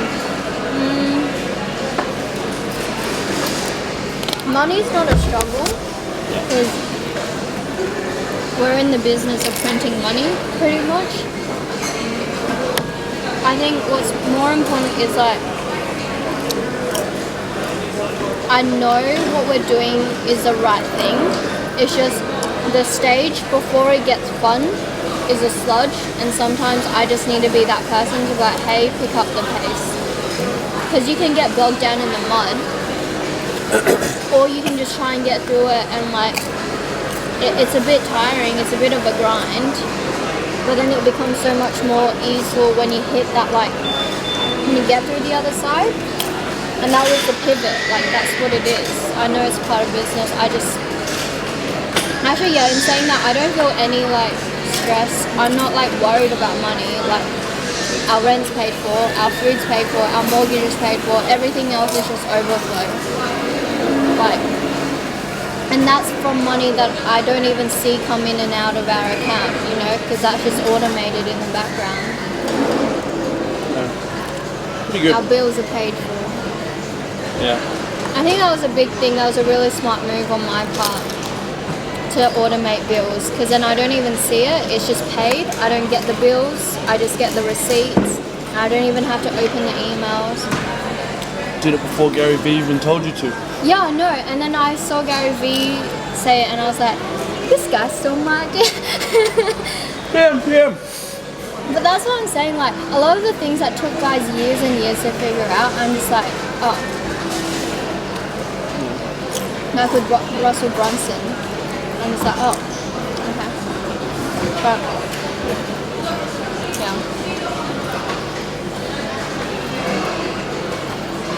I'm not worried. Not worried about data. It's just like, I know we're not doing everything that we can. That was what was, like, right now, I don't feel like, oh, we're not doing enough, because I know we are. But it was just before when I was like, I know we're not playing to our full capacities. I just wanted to understand why. I was slacking. I think I got complacent, which happens sometimes.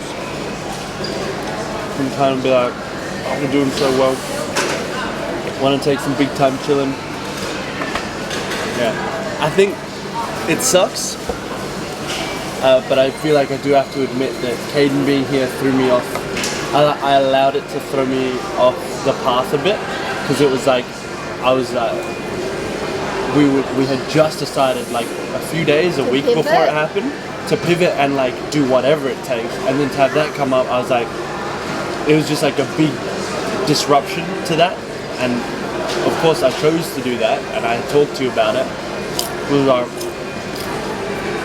to do that, and I feel like it was a lot of stress for me as well whilst Caden was here.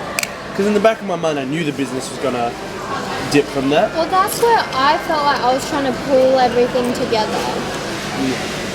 I was trying to be like, okay, I need to do this. Because I never would have said, let's pivot if I knew Caden was coming back.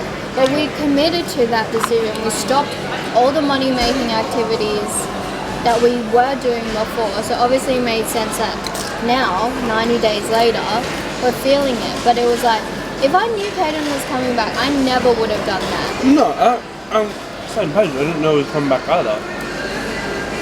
I'm saying the That's stress what I was was like, from Oh, yeah. oh. Yeah. The business stuff was stress, but then I feel like it was even like relational stress, like between you and I and Caden, and I and you and Caden. So like all of that was like a big, yeah, that was like real stressful, that one. I think I allowed that to wear on me a bit too much, and just kind of got really exhausted from that after that. And yeah, You should read this just been post. slacking. Oh, just an old photo. But I thought it matched the context so well. The one question I would like to ask every single business owner wanting to scale to multiple 6 to 7 figures this year. Are you trying to get through the storm by thinking about rainbows and sunshine? You're going to want to read the caption. What do you mean, Yana? I'm glad you asked. Here is the That's thing. I like that.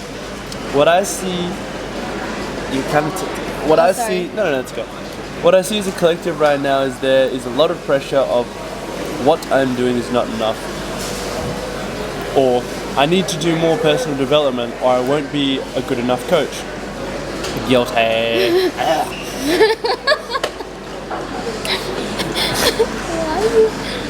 Now, most mindset coaches and typical business coaches will tell you it's because you want to make more money or something in your business actually isn't perfectly in alignment, i.e. the entrepreneurial rat race.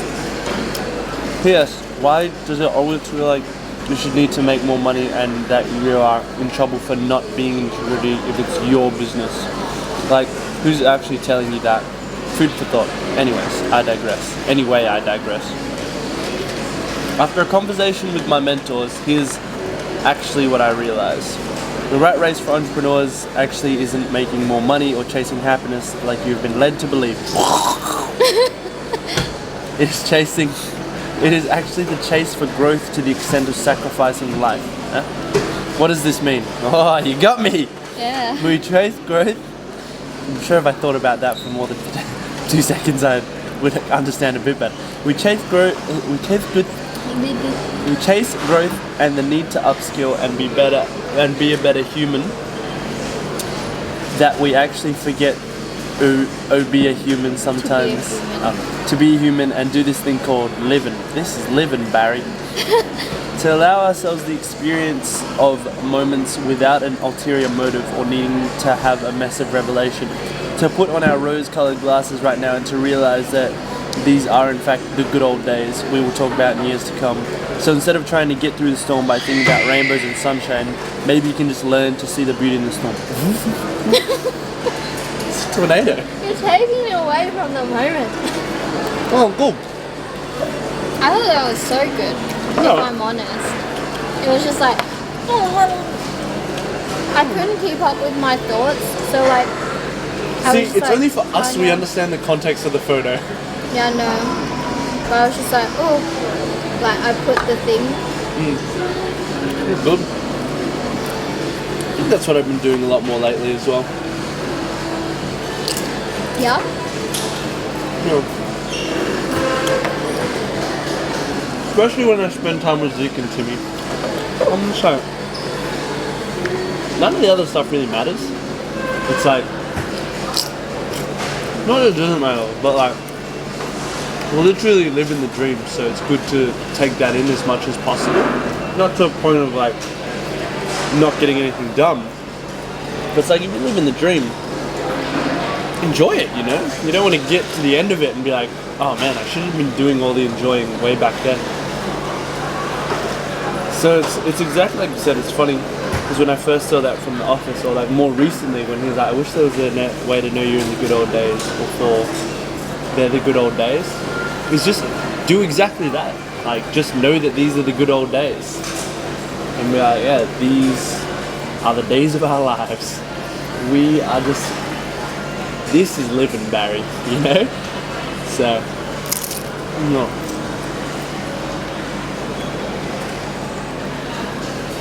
think you articulated that very nicely in that post. Well, I asked ChatGPT to like analyze my writing style, and they were like, this author is very passionate and is very persuasive in the point that I'm making. If I were to critique it though, I would say that sometimes a bit too aggressive.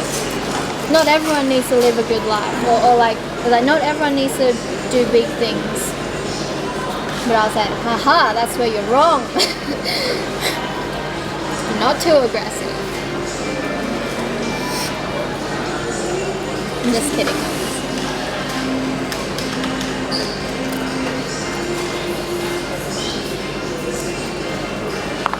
All of these Oh, aren't they supposed to be out prospecting now? content? Probably.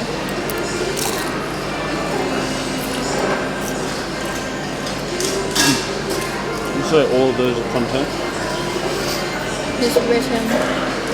I think I'm in a writing mood, so I'll lean more into that. Creative writing.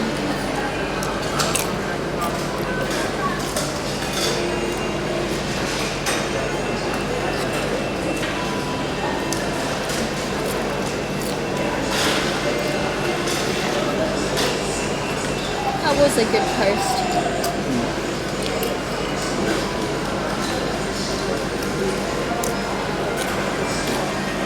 No, I'm so excited that Sam's coming tomorrow. Oh, you know one of the things that Hayden said? It just reminded me of. It's like when I told him today in the talk, and I filmed it and put it in the playlist anyway. It was like when I told him that, like I reiterated, first and foremost, we're here to support you as a person and like as our friend. It's like that, and then I was like, so I am always here to have a chat if ever you need. He was like, that's weird to hear, like, and that was what I was about to add on. I know that might be weird to hear after a bit of a pause, but he said it. I was like, say it. Why is that? And he was like, it's weird that it's actually like, because I said that from the beginning, and now it's like, I actually mean that. Whereas not too many people would, to like really mean it, and like when it comes down to it, just like, look man, like I'm here for you as a mate first and foremost, and like don't have to force him into the money side of things, you know? Well, that's why I know that you're so good at what you do, and like that we're gonna do things, because it's like people say that like they put relationships first, but like not a lot of people actually mean it, and not a lot of people, well, even the people who do mean it, they might not have the entrepreneurial skill like to go big. But that was like with Brad Lee. He talked about how he like Is that the the funny guy. yeah, the funny I one? remember that's how I remember him, even though he said so many profound things. We're just like, man, somebody's gonna find my reel one day of me being like, he doesn't know me by that. But that's why Bradley, he was like, man, in the beginning, like he would be a billionaire by now if he actually meant what he said about caring about people and relationships. Yeah. It's kind of like, I don't remember. Oh, it was actually John Wick 4. He said it in such a good way at the start of the movie. One of the main guys is like,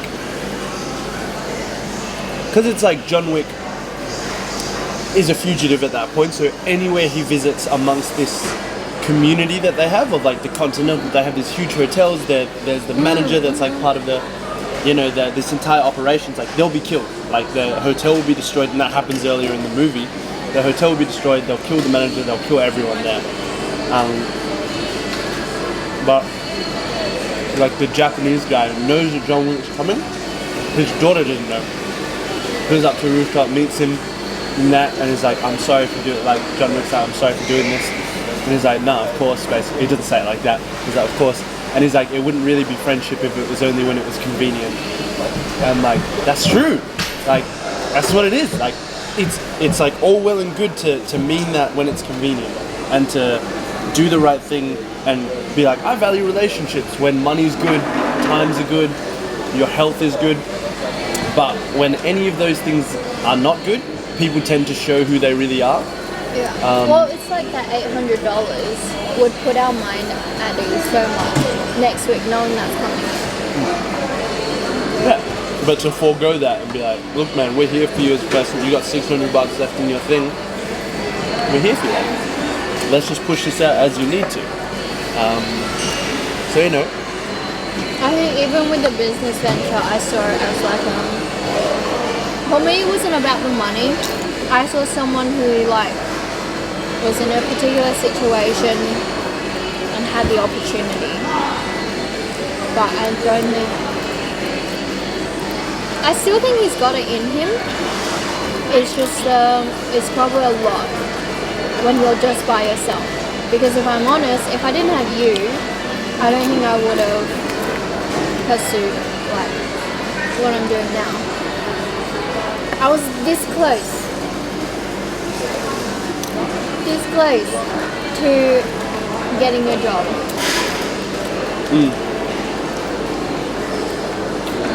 To the point where I actually got 3 interviews in that week. I didn't tell you, but I got 3 interviews. Still? No. Because that was like, what? That was the week you're like, Yana, what are you doing? No, I'm just kidding. You didn't slap me around.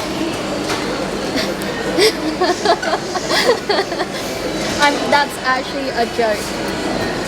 Say A. I shouldn't joke. Oh well. It's fine.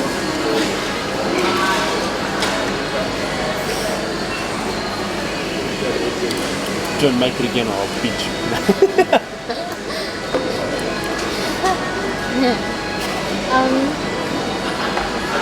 But yeah, I think. Oh, playing Love Story.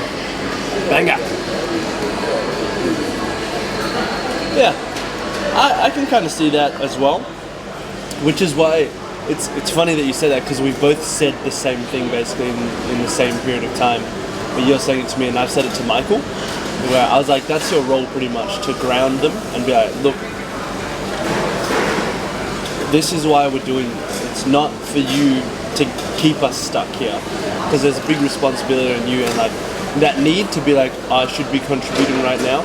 It's huge. I couldn't, like, I almost have a sense of relief to be like, my job is just to keep us where we are, keep us, like, help us thrive as much as possible in the current situation until you do your thing. But there'd be an immense amount of pressure, because like I'm depending on you in that sense. The boys were depending on you.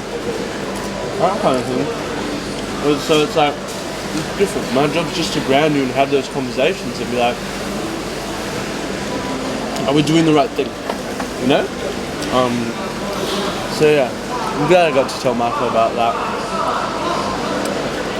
You know, it's difficult to say the path when things aren't good. Yeah, well, there's also like, just thinking back to how easy it would have been to go back to med school. You know what I mean? Yeah, I was just checking. Like how easy, is that in front? Yeah. How easy it would have been to go back to med school, because like a lot of people go, oh, Yana left med school and then within 5 months like she got a coaching, like she started a coaching business and she had a 34K launch. But it's like, I don't know if you remember, but I just remember that period of time as just darkness. Like I was just like so upset, so like depressed, because I was not clinical depression, but I was like quite down, because I didn't know what I was going to do with my life. And I was like, that felt like years, even though it was a few months. And that's why we got Zeke. A few months is a long time when it's like day after day, hour after hour. That's your whole existence. You know? Yeah. We got Zeke. Yeah, because then even that was the time where you started doing more PT because you could. Yeah. And you were like obviously supporting now my jobless, uniless ass. No, I'm just kidding. But it was like, yeah, you were ramping up PT. So all I would do is I would sit in the car whilst you had your PT sessions, and there was nothing to do. She came around with me, looked after It was me like a lost puppy. with our actual lost puppy. It's like starting a business. That was a blur. We got so much done in those 2-3 months that like the previous 5 months literally felt like eternity. Because the same day I'd wake up and I'd be like,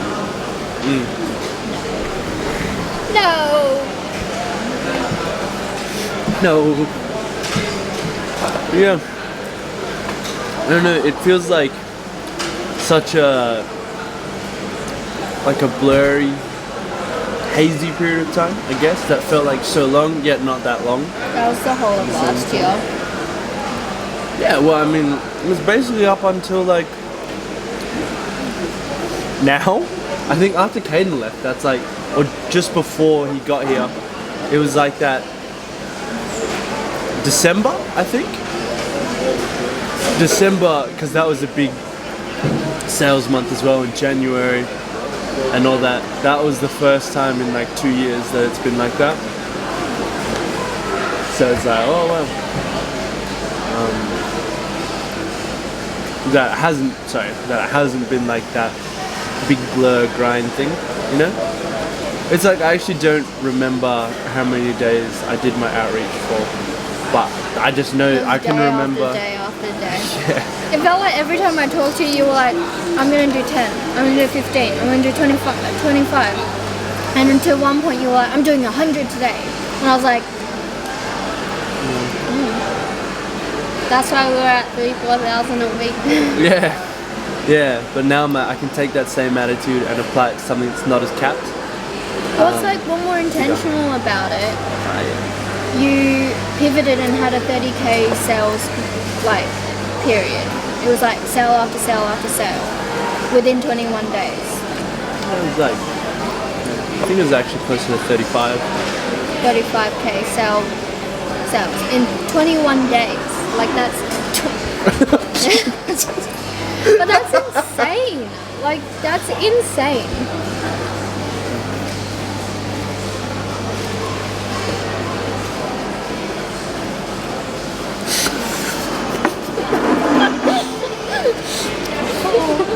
Got my snotted cream. Yeah. I don't know. It just feels like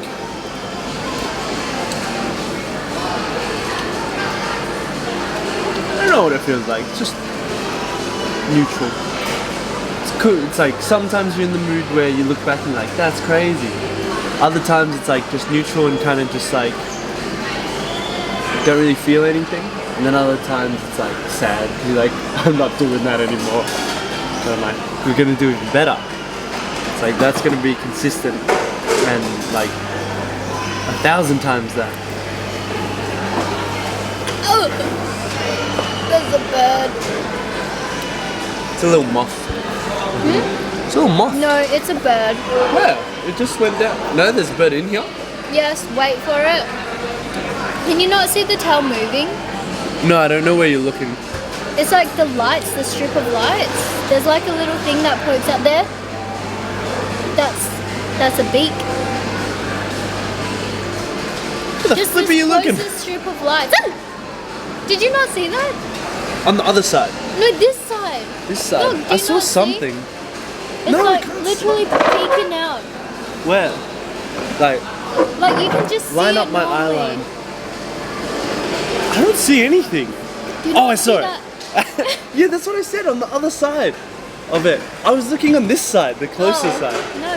Yeah, I I thought you see meant the other side like that, and No, I was like, no, no. Yeah, I see it. Oh, there it is. That's why when you're like a beak, all I saw was a white wall. I'm like, what the heck? Like, I really don't see anything here.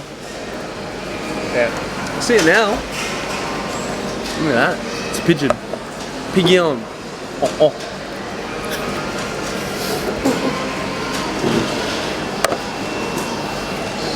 Yeah. It was cool. It was cool looking back on oh. think, Young? Nope. Things have picked up a lot when we're intentional on that ground. I feel like we're just doing that again now. Now it's like we're doing that with even more things that have like, that will give us the ability to like, if we do take the foot off the pedal, nothing dips that much, like in a month as well. Yeah. Especially with this YouTube stuff and that. I'm just doing it because I enjoy it, but I know it'll take off, like whenever it does. For my birthday, I'm just here. That's this Sunday. Is it? Me and Jesus share the same special day.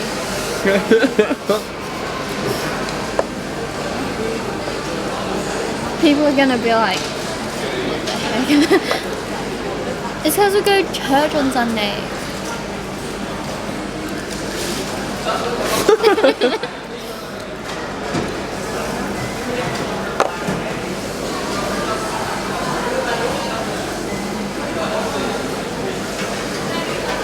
I also forget how wild our story is. Well, Yes. what makes you say that? Is it that wild? Well, just where I was at in life. Like my life literally 180. I don't know why people say my life took a 360 because you're in the same spot. Oh. Do people say? Yeah. My life took 360. My life took a 360 turn.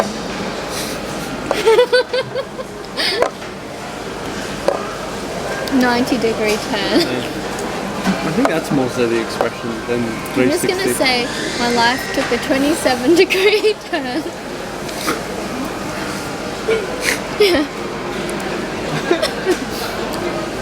Hey, over time that makes a lot. Like if you have a look at the trajectory of planes, it's like 1 degree. End up in China instead of the USA. Michael says if you dig long enough and hard enough, you'll find a friend. And someone to talk to, and that's America. That's not how he said, but it was like, yeah, our story is wild. Huh? Okay, no worries, bye. Where can I go? How about you pull up a map? Why don't you tell them that? Nah, it's alright. Gotta cuddle them. If I ask them to do too many things at once, they're gonna get confused. So I'll feed it to them. Today we're just going to get them better at talking to people. Well, I think the biggest thing is, I guess we see things differently, which is like one of our strengths is if you leave them to their own devices, they don't get anything done. Yeah. Not the mark of a good business person. But everyone has to learn. Like I think a lot of the good stories I hear like of people who made it big is they had no leadership qualities in the beginning. Really? And then they developed it. Yeah. Yeah. I don't know, man. That doesn't sound right to me. I'm not gonna lie, I think you're wrong on that one. No, I'm gonna find someone. You're gonna find evidence after the fact? Yeah, well, I mean, some guy I know in Australia who's doing like 200 mil a year in the property space, when he first started, he was stealing money from his dad and like you told me that one. company bank accounts, yeah. Yeah, but there's still leadership qualities, like initiative is a leadership quality. I mean, he did the wrong thing. But it's not like you sit on your ass, be like, oh, I don't want to do any of these things, and then all of a sudden they become great leaders. Those aren't the ones that become great leaders. Yeah. Well, But no. I think they also just need the right environment to thrive. That's what I'm saying. You cultivate it from day one. Like, Yeah, I you get don't that. have to have all the skills. Well, some people don't even need, like, I think if you put those kind of people in it, they'll go very far. And, like, they'll have the initiative. For example, like me with the Taekwondo stuff. Like, when I got put in the leadership group or when I was taught things, I would do something about it. I'd practice on my own, I'd research, do my thing. Can you grab the camera, Flash? Whereas I think that, you know, sometimes the initiative isn't there. But that's okay, because nobody has initiative 24/7. It's almost like they took the opportunity, leapt at it, and now they don't want to do anything with it. Sometimes it feels like that. But you know, you culture them, you support them, and then put them in a position where they can actually lead is the goal. I don't know. I can hardly think of anyone who didn't have that initiative and leadership quality that made it very far. Unless they just got plopped into position and didn't do very well with it. I think Tony Robbins had initiative. Not just arguing for him, but like,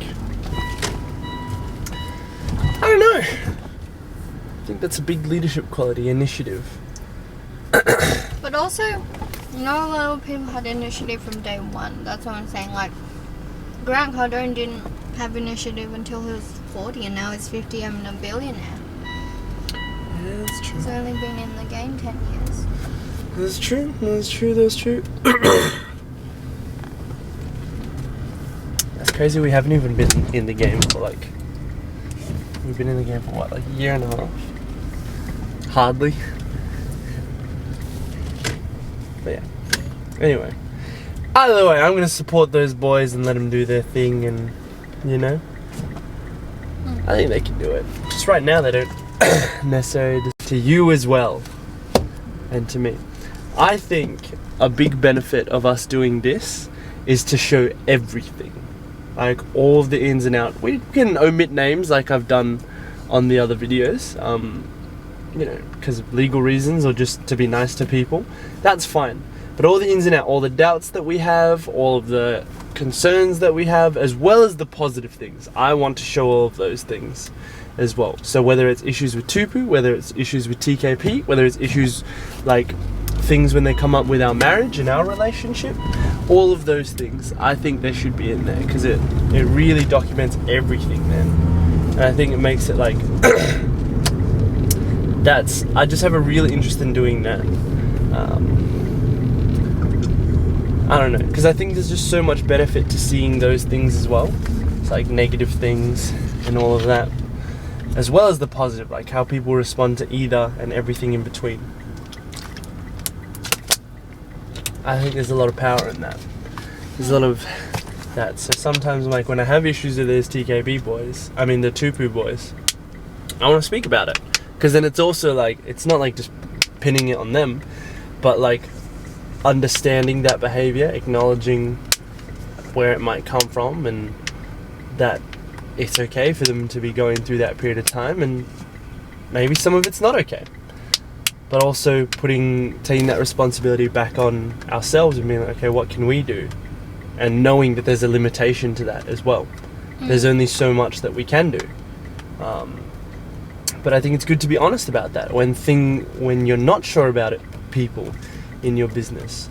But then it's like, belief in someone isn't never having doubt. I think it's like being able to have that doubt and still being like, yeah, I've still got your back. Like, you know? 100 people liked your reel. Whoa! Damn, popping off. Whoa! Go So many off, people sis. still want to know how much protein to eat. Go off, sis. I feel like that's, bro. I'm gonna show you a website and you're gonna have your mind blown by how many people ask questions. Okay. What website is this? Our normal mic cover is really wet because this young man was running around with it in his mouth being chased around by Yana. Anyway. Oh! He's coming. He's here. Alright.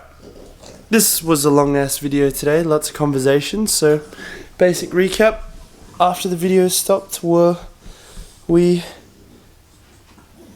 came home, did the bubble, had our bubble tea, just did some work, and then went to Bible study. We were a bit late, so we went to our house inspection in Banksia Grove.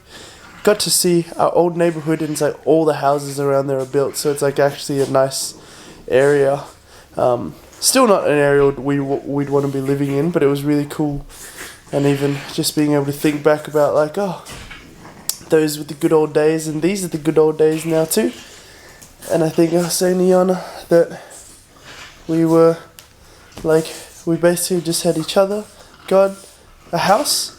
We didn't really like the house or like that thing that much. Not that it's a bad house, but it was just like not our ideal place. It was real far away from stuff as well.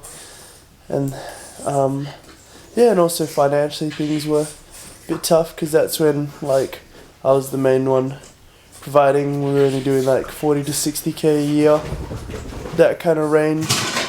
And that's when Yana was deciding what to do to get us out of that situation, be the innovator, be the CEO. And yeah, so there was big times for that. We'll chat about that another time. And then went to Bible study a bit late because we went to get some pizza and then back and forth, so it was my fault. We were really late and we left for the house inspection a bit late. That wasn't all your fault. Yeah, I could have been like, oh, we're gonna go now. Anyway. But it was nice travelling around. Then we got some bubble tea again after church and then back home. Did a bit of editing, fed the boys, and I'm really tired. So, time to go bed. Go bed.